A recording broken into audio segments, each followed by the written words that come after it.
안녕하세요, 구독자님들. 저는 결혼 4년차 40대 초반의 여자입니다.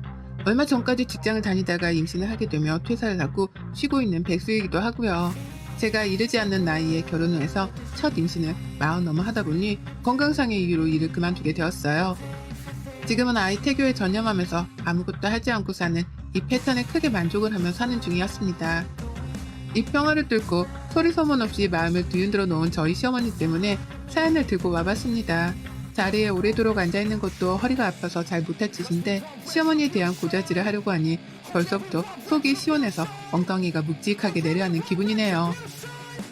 어디 한번 지금부터 거짓 하나 보태지 않고 적나라히 보여보도록 하겠습니다.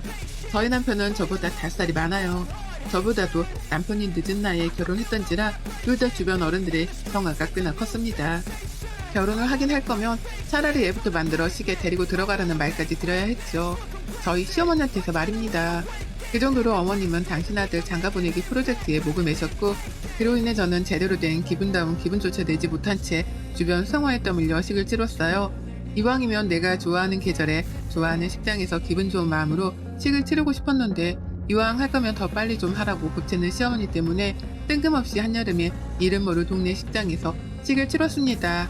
지금까지도 그때 내 주장을 마음대로 펼치지 못한 것이 천추의 한으로 남아있을 만큼 저에게는 결혼식이 그리 좋은 기억이 못 되네요. 아무튼 이때 일을 계기로 저는 우리 시어머니의 성질이 꽤나 급하시다는 걸 알았습니다. 그냥 아들 자식 장가를 보내고 싶어 하는 마음이 커서 그런 것도 있었겠지만 겪고 나서 보니 평소 살아가는 중에도 성질 급한 모습들이 군데군데 튀어나오더라고요. 다 같이 식구들끼리 모여 오랜만에 밥을 먹더라도 국이 다 식으면 맛이 없다며 식구들이 자리에 채 앉기도 전에 수저를 뜨셨어요. 급하게 먹는다고 쩝쩝거리는 소리를 내는 건 너무나 당연지사였고 그 밖에도 시어머니랑은 어디 밖을 함부로 돌아다니기가 힘들었습니다. 조금만 걸음이 느려도 빨리 걷지를 못한다며 앞에서 떽떽거렸거든요. 조금만 길거리에서 가고자 하는 식당 혹은 방향을 헤매기라도 하면 계란과 미리 알아오지 못했다면서 답답하다고 또 궁시렁거리셨고요. 하여간 저하고는 하나도 맞질 않는 분이셨어요. 그러니 제가 임신을 하고 몸조리를 하겠다며 집에 있는 동안에 시어머니를 만나려고 할 생각 따위는 하지도 않았고요. 제 정신건강에 좋지 않을 것이라는 걸 그 누구보다 스스로 잘 알고 있었으니까요. 하지만 어머님의 마음은 저의 의도와는 달리 더욱 크게 요동쳤습니다. 저는 단지 어머님이랑 잘 맞지 않고 같이 있어봤자 좋은 소리를 하나도 못 들을 게 뻔하니까 임신을 한 동안만이라도 제발 안 볼 수 있을 만큼 안보려 했어요. 예전에 코로나가 오래도록 있기도 했고 그래서 겸사겸사 이 시기를 기회로 태교에만 잘 전념하자 싶었던 거죠. 실제 제가 노산이기도 하고요. 그런데 어머님이 저의 태도에 많이 섭섭했다고 하시는 거예요. 그 얘기를 시아버지에 이어서 저희 남편 그리고 시누이의 사돈팔촌까지 거리를 두지도 않은 채 다 떠벌리고 다니셨습니다. 며느리가 잘 연락도 안 하고 연락을 해도 무심하게만 굴고 그래서 자신이 많이 외롭고 가뜩이나 갱년기로 고생 중인데 갱년기 증상이 더욱 심해지는 것 같다고요. 저를 천하의 나쁜 며느리로 한순간에 둔갑을 시키셨더라고요. 그 바람에 시아버지는 어린 저희가 잘못을 한 게 맞다며 고개를 숙이고 먼저 연락을 해주길 부탁하셨고 또 그 바람에 저희 남편은 제가 잘못한 게 없는 줄 알면서도 시어머니 기분을 맞춰야겠다면서 연락을 먼저 하기 시작했어요. 여기저기서 저희가 참 무심하고 정없다고만 평가를 해대시니 저도 어느 순간 분위기에 휩쓸려서는 또 먼저 어머님께 안부 연락을 하기 시작하고 있더라고요. 커플의 나이가 늦었다면서 결혼식도 분위기에 휩쓸려 치렀었는데 이번에도 똑같이 그 비슷한 분위기 속에서 시어머니가 원하시는 대로 해드리고 있었던 겁니다. 그리고 그러는 과정에서 한번 시댁을 찾게 되었는데요. 어머님이 올 때 이것저것 사오라고 시키시더라고요. 먹을 과일에 같이 구워 먹을 고기에 또 그에 걸맞은 상추까지도 말이죠. 그렇게 저는 어머님이 원하시는 대로 연락도 해드리고 비율을 맞춰드리다가 시댁에 갈 때에는 어머님이 사오라고 하는 음식들을 장까지 봐서 찾아가는 등 아주 그냥 상전을 모시고 살았습니다. 회사에서도 누구 비율을 그렇게 맞춰본 적이 없는데 나한테 월급도 안 주는 시어머니의 기분 하나를 맞춰주겠다면서 내 돈을 써가며 굽신거렸네요. 지금 생각하면 내가 왜 그렇게까지 어머님 기분을 맞춰드리려 했는지 모르겠어요. 그때도 그냥 남편이 하라고 하고 시아버지가 맞춰달라 부탁을 하시니 그게 옳은 줄로만 알았습니다. 그래서 어린 저희가 조금 숙이고 들어가는 것도 맞겠다 싶었고요. 그치만 이게 갈수록 심해지더라고요. 보통 사람이 베품을 당하면 똑같이 갚아준다거나 고맙다고 성의 표시 정도는 하잖아요. 아무리 그게 가족이라고 할지라도 가족이라면 더더욱 고맙단 말을 해주고 살아야 하는 것 테고요. 하지만 저희 어머님의 반응은 좀 달랐습니다. 뜨뜻미지근했달까요? 뭘 사오라고 해서 사가더라도 고맙단 말은커녕 꼭 불만을 표출하셨죠. 왜 이것밖에 안 사왔는지 혹은 저렴한 걸로 일부러 골라 사온 게 아니냐며 핀잔을 주시며 말입니다. 하루는 어머님이 말도 없이 집에 찾아오신 적이 있었어요. 그냥 제 뱃속아이가 궁금하다고 하면서 남편 퇴근 시간에 맞춰 오셨더라고요. 집 앞에서 남편이랑 먼저 만나서는 말이죠. 그런데 집에 들어오자마자 저한테 카드를 달라 하시는 거예요. 왜 그러냐고 물으니 집에 냉장고가 텅 빈 것 같으니 본인이 직접 장을 봐와야겠다는 겁니다. 그 말을 듣고 처음에는 너무 감사했어요. 우리 집 냉장고 사정을 챙겨주려 하는 건가 싶어 1초 정도 놀랐었죠. 하지만 이내 묘하게 기분이 나빴습니다. 제가 분명 전날 장을 봐오기도 했었고 제가 다름 아닌 임산부인지라 저희 남편이 저희 집 냉장고 하나만큼은 비지 않도록 매일같이 확인하고 채워주길 반복해 왔거든요. 그런데 갑자기 냉장고가 텅 빈 것 같다니 뭔가 앞뒤가 맞지 않아서 쎄했던 거죠. 하지만 눈앞에서 제 카드를 정확히 꼬집어 달라고 하는 어머님께 안 주겠다는 거절을 할 수는 없었습니다. 그래서 제 카드를 드렸고 어머님은 그 카드로 집 앞 슈퍼에 가서 남편이랑 같이 장을 봐오셨는데요. 죄다 동네 약과 과자에다가 뻥튀기, 딸기, 아이스크림 등 제가 좋아하지 않는 것들만 담아 오셨더라고요. 남편이 같이 갔었기에 제 입맛을 잘 알았을 텐데도 제가 싫어하는 것만 잘도 골라오셨답니다. 그리고 전 그제서야 알아차렸죠. 어머님이 그냥 내 카드로 내 돈을 긁고 싶어서 장을 봐오겠다고 하신 거라는 거 말이에요. 우리 시어머니는 그런 분이셨습니다. 퇴직을 하고 난 후에는 퇴직금도 받았을 거라는 말까지 하면서 제 돈을 더 써야겠다는 뉘앙스도 잘 뱉어내곤 하셨죠. 그런 어머님 앞에서는 쪼잔하다는 소리를 들을까 싶어서 입을 다물었지만 저도 나름 화풀이를 해야겠다면서 열심히 남편을 몰아세우곤 했습니다. 그러면 남편이 시어머니를 대신해 저에게 사과를 해주긴 했거든요. 그걸 보며 저는 화를 삭히곤 했고요. 그러다 얼마 전 제 생일이 있었는데 그보다 앞이었던 한 달 전에 시어머님이 또 연락을 하셨답니다. 집으로 오겠다고 하는데 도저히 시어머니랑 같이 있기가 힘들 것 같아서 몸이 아프다는 말을 했었어요.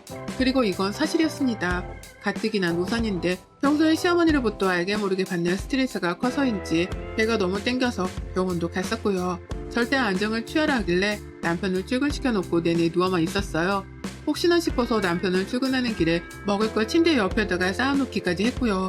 그랬기에 저는 시어머니를 볼 힘도 없었고 몸이 안 좋으니 다음에 와달라는 대답을 드리고는 전화를 종료했습니다.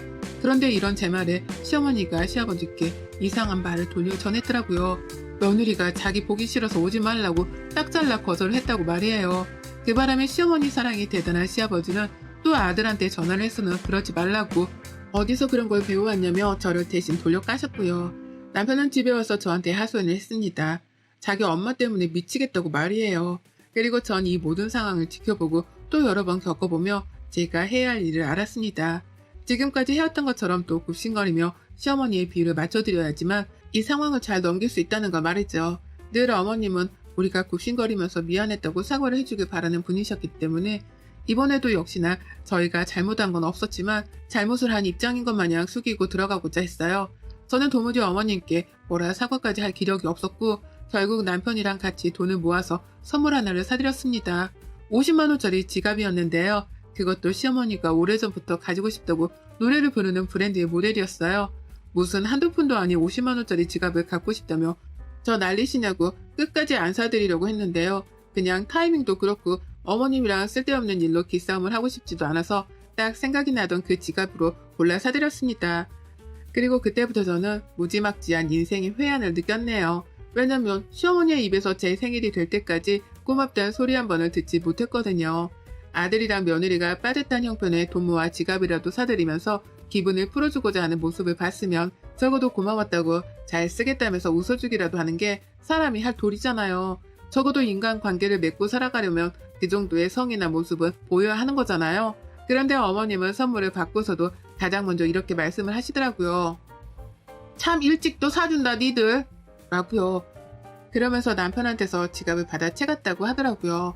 남편은 그게 또 섭섭하고 화가 나서 집에 오자마자 제 앞에서 하소연을 한참이나 했었고요.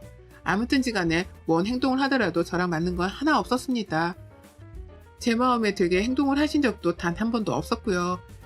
언젠가 시어머니랑은 갈등이 커져도 커질 뿐 절대로 줄어들지는 않을 것이다 싶었는데요. 그래도 이왕 선물을 사드린 김에 좋은 마음으로 베풀었다 생각을 하고 됐어요. 저는 임산부니까 그렇게 마인드 컨트롤을 자꾸만 해야 하는 입장이었습니다. 그러나 저도 사람이더라고요. 임신을 해서 감정이 가뜩이나 오락가락하는 사람 말이죠. 제 생일을 코앞에 두고 시어머니가 전화를 걸어 오셨어요. 집에 오시겠다고 하길래 괜찮다 거절했습니다. 아무도 안 보고 그냥 쉬고 싶었으니까요. 그런데 어머님이 또다시 시아버지께 고자질이라도 하겠다는 뉘앙스로 말씀을 하시더라고요. 내가 말이야 저번에도 네 시아버지가 참고 용서해주라고 할 때 죽어도 싫었는데 네 시아버지 얼굴 보고 참았다. 어디 시어머니가 간다는데 못 본단 말을 잘도 하고 있냐? 이번에도 내가 이거 그대로 네 시아버지한테 말하면 네 시아버지 속이 어떻겠어? 가만 안 두지. 라고요. 기분이 찝찝하고 잘못을 한 게 없는데도 왠지 꼭 시어머니한테 책 잡힐 것만 같은 기분이 드는 게 복잡했습니다. 내가 뭘 바라는 건가 싶어서 말이죠. 선물을 받았는데도 고맙단 말이 없고 오랜만에 연락을 해 무턱대고 오겠다고 하더니 오지 말라 하니까 또 그게 싫다며 싫은 소리를 하시고 말이죠. 하여간 종잡을 수 없는 부정적임이 저에게는 너무 크게 다가왔어요. 그러니 오지 말라고 한 걸 100번 1000번 잘했다 싶었고 그 찝찝한 상태로 저는 제 생일까지 맞이했답니다. 별로 기분이 좋지도 않았고 생일인데 떨떠름 하더라고요. 내 기분을 시어머니가 완전히 망쳤다는 생각에 이미 생일임에도 불구하고 화는 나 있었고 좋지 못한 기분으로 남편을 출근시킨 후 하루 종일 거실에 앉아 TV만 멍하게 봤습니다. 웬일인지 밥맛도 없고 또 무기력해서 소파랑 한시도 떨어지지 않으려 하는 중이었어요. 그런데 그때 밖에서 소인종이 울리더라고요. 누가 집에 찾아온 겁니다. 솔직히 놀랐어요. 그리고는 이내 잠깐 생각했죠. 우리 남편이 생일이라며 보낸 선물 택배가 도착한 게 아닐까 하고요. 어느 여자든 솔직히 이런 선물을 내심 바라곤 하잖아요. 그런데 그 잠깐의 설렘은 문을 열면서 산산조각처럼 부서지고야 말았습니다. 시어머니셨거든요. 제 집 앞에 시어머니가 오겠다는 말씀도 안 하고 서 있었어요. 놀라 서 있는 저를 보면서 멀쩡하구만 어디가 아프다는 거야 도대체? 라고 하면서 혼잣말을 하고는 집 안으로 들어오더라고요. 그러면서 봤습니다. 어머님의 손에 들려있는 조그마한 비닐봉투 하나를 말이죠. 얼핏 상표를 보니까 우리 집 근처에 있는 조그마한 옷가게에서 뭘 사셨나 보더라고요. 설마 했습니다. 설마 이게 내 건가 싶었죠. 그리고 아니나 다를까 어머님은 집에 들어오자마자 저한테 그 봉투를 건네주더라고요. 생일 선물이라면서 말이죠. 세상에 어머님한테 생일 선물을 다 받아보다니 솔직히 기쁨보다는 너무 놀래 몸둘 바를 몰랐습니다. 이럴 사람이 아닌데 왜 나한테 선물을 챙겨주는 건가 싶어 말이죠. 하지만 그런 놀람도 잠시 봉투를 집어드는데 정말 가볍더라고요. 깃털 같았어요. 아무것도 들어가 있지 않다고 해도 믿을 정도로 가벼웠습니다. 그리고 전 이내 그 안에 든 선물의 정체를 발견했어요. 그건 바로 손나무였습니다. 봉투를 자세히 보니 저희 집 근처 옷가게 봉투가 아니더라고요. 그냥 집에서 어머님이 안 쓰는 봉투 하나를 아무거나 집어 오셨던 거죠. 그리고 그 안에는 손난로 하나가 들어있었는데 가격이 밖에 적혀져 있더라고요. 2,000원이라고요. 그거 받아들고는 시어머니랑 손난로를 번갈아 쳐다봤습니다. 이게 뭐냐는 눈빛을 강렬하게 보내면서 말이죠. 그러자 어머님은 세상 착한 척, 제 걱정이랑 걱정은 다 해주는 척을 하면서 아주 고상하게끔 말씀을 하더라고요. 아 이거 네 생일인데 빈손으로 오기는 뭐하니까 내가 그중에 제일 좋은 걸로다가 샀다. 그 조그만 거에 2,000원이 뭐냐 2,000원이 라고요. 참 기분이 들어왔어요. 들어워도 정말 말도 못할 정도로 더럽더라고요. 며느리 생일인 걸 알면 하다못해 임산부니까 먹을 것이라도 사오면 좋으련만 그 와중에 돈을 아끼겠다고 한 건지 가장 저렴하게 판매를 한다는 그 가게로 가서는 손난로를 사오셨더라고요. 그러면서 가장 비싼 걸로 샀다며 2,000원짜리를 가지고 갖은 생색은 다 내셨답니다. 그러면 조그마한 난로가 2,000원씩이나 한다며 궁시렁거리기까지 하셨고요.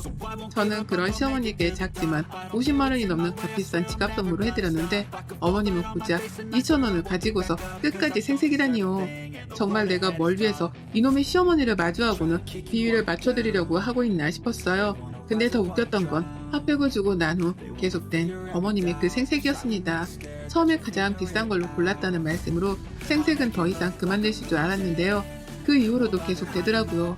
괜히 핫백을 한번 쳐다보면서 이거 고르느라고 애썼다 라고 한다든지 제가 당장 쓰지를 않으면 지금 당장 써봐. 임산부니까 손발이 차가울 거 아니야. 이거 끼고 있으면 돼 라고 하면서 자기 생일 선물 얼른 써보라고 닥달까지 하셨어요. 준 사람 성의를 생각해서 눈앞에서 써보라는 것이었죠. 끝까지 선물을 주고도 이기적이기만 하셨던 겁니다. 그러다 급기야 제가 당장 핫팩을 쓸 일이 없어서 겨울이 찾아오면 쓰겠다고 대답을 했거든요. 차마 고맙단 말은 안 나왔고요. 그러자 어머님이 제 손에 들려있던 핫팩을 낚아채며 가져가는 거예요. 누가 봐도 화가 났다는 표정으로 말이에요. 그리고는 말씀하셨습니다. 에휴 됐다. 네가 안 쓸 거면 내가 써. 여기까지 오느라 얼마나 추웠는데. 라고요. 그러면서 아주 당당하게 제게 주신 그 핫팩을 자기 손으로 가져가더라고요. 제가 포장도 안 뜯은 그걸 자기가 쓰겠다고 잠시의 여유도 주지 않으신 채로 가져가셨죠. 황당하기도 했지만 화가 났습니다. 방금 줘놓고서 제대로 된 대답도 안 듣고서는 멋대로 챙겨 가져가는 게 무슨 경우인가 싶었으니까요. 말이 뭐합니까? 또 성질 급한 시어머니가 기다려주기는커녕 이기적이게 자기 원하는 것만 말하고 행동하며 저를 엿먹이신 거였죠. 그것도 제 생일날 굳이 안 보고 싶은데도 찾아와서는 제 기분까지 더럽히시면서요. 결국 저는 그 자리에서 화가 나 참지를 못했습니다. 보통 같았으면 시어머니라고 눈치도 좀 보고 또 저러다 삐지지 않을까 싶어서 기분을 걱정해드리기도 했거든요. 그런데 더 이상은 그런 의뢰 위치에서 비위만 맞춰주는 행동은 못하겠더라고요. 그래서 어머님께는 당장에 집에서 나가달라 말씀드렸어요. 네네, 핫팩도 가져가시고요. 어머님도 이 집 나가주세요. 나가주시라고요. 라고 하면서요. 하지만 그냥 그렇게 순순히 나가버릴 어머님은 아니셨죠. 끝까지 못 나간다고 버티면서 저보고 말이 왜 그 모양이냐고 하시더라고요. 말투가 너무 건방지다는 소리였던 겁니다. 하지만 어쩌겠어요. 제가 기분 좋게 뭔가를 부탁드릴 상황도 아니었고 어머님은 이런 취급을 받아도 정당한 분이다 싶었는걸요. 그래서 저도 똑같이 나가달라고 어머니만큼이나 버텼습니다. 그러다 조금씩 언성이 높아지기 시작하면서 저는 아예 현관문을 열어버렸고요. 제가 현관문을 연 채로 목소리를 크게 질러대니 어머님은 이웃보기가 창피하셨는지 아유 내가 쟤를 어찌 말려 라는 황당한 말과 함께 가방을 챙겨 나가셨어요. 본인이 먼저 시비를 걸어오다시피 하셨으면서 이제와 저를 어찌 말리냐며 제가 잘못을 했다는 식의 뉘앙스를 보이더라고요. 그리고는 휙 나가버리는데 제가 제대로 사과조차 받지를 못한 것 같은 찜찜한 기분에 머리가 잠시 띵했답니다. 내가 잘못을 한 게 아닌데 왜 나한테 저러시나 싶어서 멍하다가 뒤늦게야 정신을 차리고선 어머님을 쫓아나갔어요. 할 말은 해야겠다 싶었으니까요. 저만치 앞에서 화가 나 씩씩거리면서 걸어가고 있는 시어머니가 보였는데 무조건 따라잡아야겠다 싶었습니다. 그래서인지 걸음도 평소 같으면 무거워 느릴 텐데 그 어느 때보다 가벼웠어요. 마치 뱃속아이가 저를 응원하겠다고 나선 것 마냥 말이죠. 시어머니를 거의 따라잡았을 때쯤에 이야 아니나 다를까 어머님이 시아버지랑 통화를 하고 계시더라고요. 그러면서 또 없는 말을 지어내듯이 힘들어 죽겠다며 제 흉을 보고 계신 겁니다. 며느리가 어째 저렇게 무뚝뚝하고 자기를 인정해주려고도 하지 않냐 하면서 시아버지께 제가 참 버릇이 없었다고 고달질을 하고 계셨어요. 맘 같아서는 뒤에서 정말 손부터 날아갈 뻔했어요. 하지만 이내 저는 손은 날리긴 날렸지만 시어머니의 핸드백으로 제 손을 뻗었습니다. 핸드백을 뺏자마자 시어머니는 제가 무슨 도둑이라도 된다는 듯이 놀래 자빠지를 하시면서 가방을 사수하려 하더라고요. 엄매야 라고 비명을 지르면서 말이죠. 하지만 이내 저는 그런 시어머니를 제압했답니다.